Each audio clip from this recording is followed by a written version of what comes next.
Hello and welcome back to EGL9. It is the Turtle Beach Call of Duty Spring Championships. Myself, Rel, will be joined by my brother, Momo, who's also a competitor at this event. And we've got a really interesting game coming up. It's actually TEC Sweden against TEC UK. We've seen them both just defeat Frico Dragons. A little bit unexpected, you could say, Phil. Yeah, obviously Frico Dragons just off that kind of win in Cologne, even they did come second place. You know, they're coming into this with a little bit of a different roster, but, you know, still looking strong, and unfortunately lost to both of these teams. So it's going to be interesting to see, obviously, both TEC teams up against each other as well, obviously.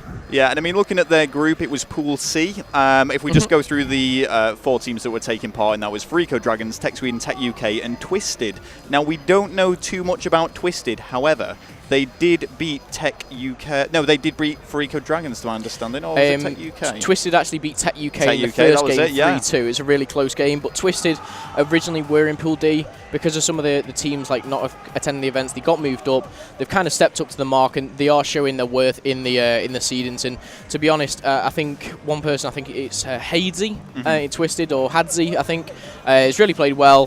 He's actually continuing his online performance online, which is really good to see as well. So this is actually the 4th time that we've visited the Norbreck Castle for EGL9. Yeah. I think it's fair to say there's improvements made every time. I mean, going way back to ECL2 now, it was fairly basic. Sure, the attendance was pretty good. I think it was 43 teams we hit for ECL2. Yeah, and we placed 43rd, I think. Oh, we did, back in the glory days. But let's just forget about that. But yeah, I mean, everything from just this mini side stage, we are trying to get the main stage up and running, and I'm sure with this being a longer 3-day event, that's going to be working for the duration of the rest of this event itself. But we have, the way that this bracket's going to be working for the Call of Duty Championship is really interesting. This pool feature, I don't know what your thoughts on this are, Phil.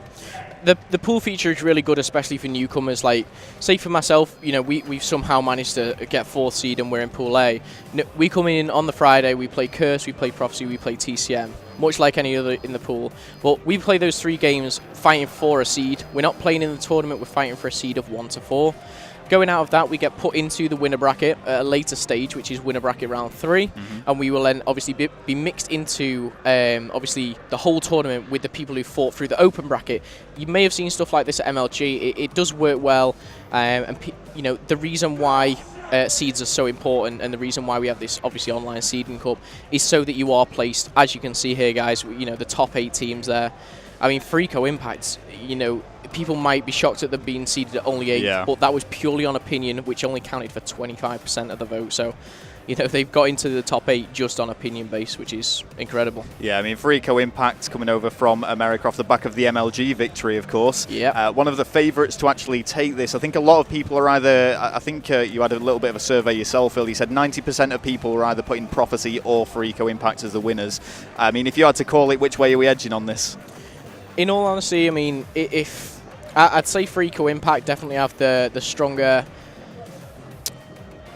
team in a way. I'd say purely because they've just come off a LAN win. But with Prophecy being Tommy, Excellency, Gunchy, and Swanee, you know, with those 4 names in a team, you know, anything can happen.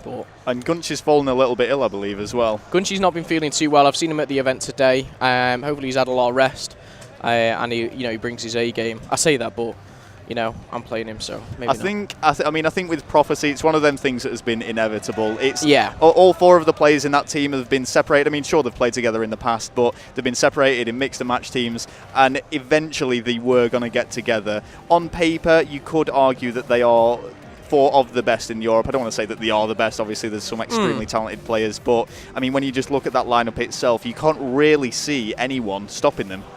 Yeah, especially in the EU at the moment. I mean, we've probably got TCM and Curse, and Epsilon, I'd say, in my opinion, even Cloud, those kind of 4 teams. I'm excluding myself, obviously. All big teams, yeah. They can kind of challenge them, but I'd say they are the best, you know, at this moment in time. But let's jump into